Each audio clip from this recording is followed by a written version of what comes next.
Well, daylight now, and we're in Gujup in the Ramu Valley. We're still heading to Madang, but we needed some petrol, so we were the first customer this morning, which means probably nothing, but that's what we were. So we're just hanging around here, taking a bit of a walk, stretch our legs, taking it easy, saying hello to all the people here.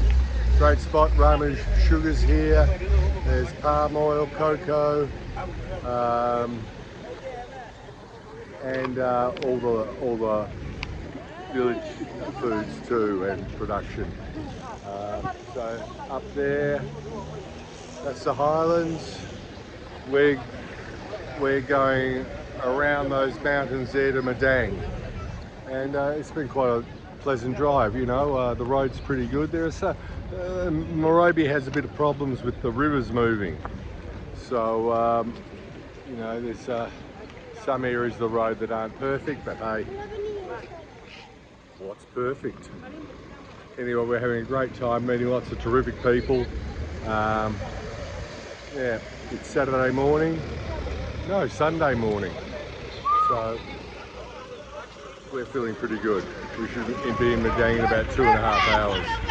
Look at me behind.